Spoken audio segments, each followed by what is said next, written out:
Just kidding, guys. These are total garbage.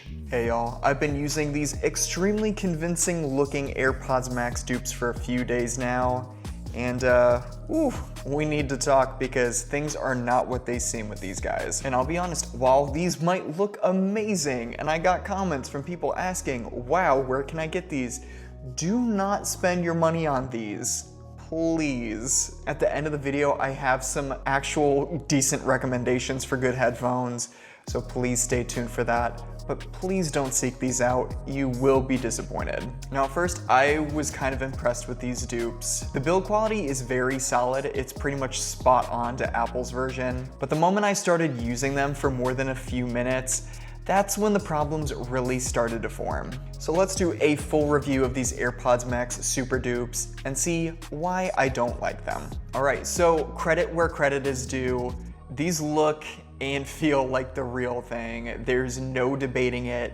The build quality is almost second to none. We have real aluminum, premium weight. Even the mesh headband is basically a one-to-one replica of Apple's. They did a great job with these. Now, if you're only going for looks, these do the job, because they look exactly like AirPods Max. But the problem is, unless you're spending all day with these around your neck, trying to look cool and flex, you're not actually going to be enjoying the experience of wearing and listening to music in these. Now guys, I don't know what head shape and size these were designed to fit.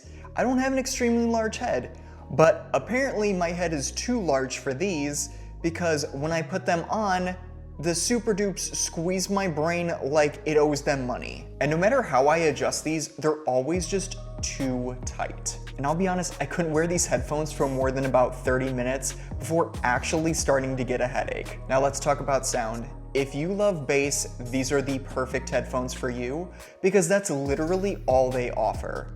Mids, highs, go ahead and say goodbye because they're not even there. Vocals sound like they're practically underwater. It's not a good listening experience. And in all but the bassiest of songs, everything just seems really muddy and washed out. It's not a premium listening experience, and I'm sure the actual AirPods Max do a far better job than these. These are the kind of headphones that make you think, oh hey, this song has a lot of bass, this is nice. And then you listen to a few other songs with these, and you realize the headphones just sound really bad. And you guys, even my AirPods Pro 2 blow these out of the water in every metric, including sound. I would go with these every day.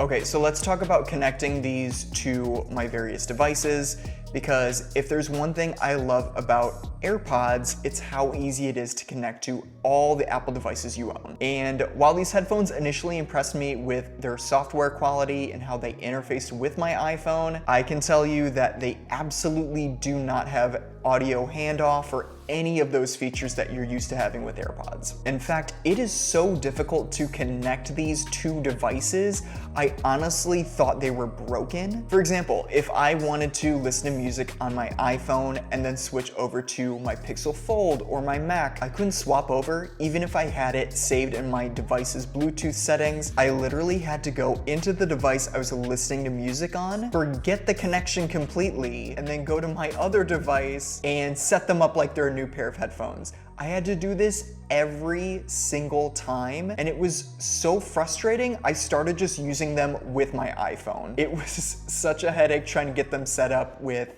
any other device. And to be honest, this bummed me out so much that it's probably my least favorite part of using these headphones. All right, so let's talk about transparency mode. It's bad. Like everything else on the headphones, it is very half-baked. It sounds like I'm giving a presentation at the front of a very large room and I'm sitting in the back listening to myself speak on very poor quality speakers. What's really weird is ambient noises really come through with the transparency mode. For example, when I'm in my kitchen, I can hear my refrigerator hum. It's really strange and it comes across as very loud. So certain frequencies in transparency mode almost like deafen you. It's awful. And we can't talk about the different audio modes without talking about noise cancellation.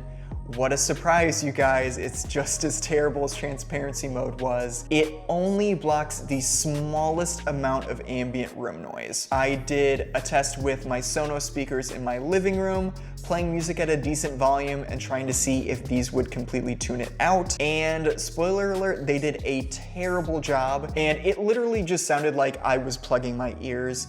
That's how bad the noise cancellation is with these. The sound still came through. I could hear the lyrics in the music. I could hear the bass. It was not a good experience. And then I compared them to my AirPods Pro 2. These are so much better at noise cancellation, and these are earbuds. These should beat them all day long. So yeah, noise cancellation did not impress me. It impressed me with how bad it was. Ugh. Okay, so I know you guys are going to ask, do I think these are decent for $110? No. No, I do not. There are so many better pairs of headphones out there for $110, even less than that. And whether you want to go with earbuds, whether you want to go with over-ear or on-ear headphones, you can find something better in every single metric. These are just basically straight up trash. Now I know what you're gonna say. You're gonna say, Dan, I still really like the look of the AirPods Max. I really wanna get them. I can't afford $550 for the real ones. What do I do if I'm just in it for the looks? If you're just in it for the looks, these are great for that. Like I said earlier, if you're putting them around your neck to flex at the gym and stuff, cool. If you want to pretend they're the real thing, that's fine. You can do that. It's totally up to you. But the problem is anytime you listen to music on them, anytime you put them on your head or use transparency mode or noise cancellation, you're going to have a bad experience. And for my pro recommendation, you guys, honestly, I would just wait, save a little bit of money, and buy a used version of the real AirPods Max. Now, I've got SwapUp pulled up here. That's pretty much my go-to site for buying any used electronics. And we can see that used AirPods Max that charge with a lightning cable typically go for about $200 to $240, which honestly is a really great price. And if you want to step up and get the ones that charge via USB-C, you'll be spending around $300 to $350 for a gently used pair, which honestly is pretty great considering those just came out at the end of last year. Well, you guys, I gotta say it,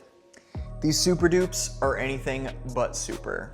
And that's my review of the AirPods Max Super Dupes. Honestly, I'm going to be returning these and trying to get my money back. They're just that bad. But yeah, let me know what you guys think. Would you ever buy a pair of dupe headphones like these just for the looks?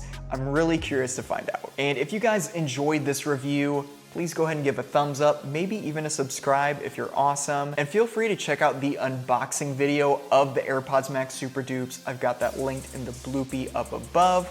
I'd love to see you there. And guys, thank you so much for joining me. Always appreciate having you here. And with all that said, I will see you in my next review. Have a great day. Peace.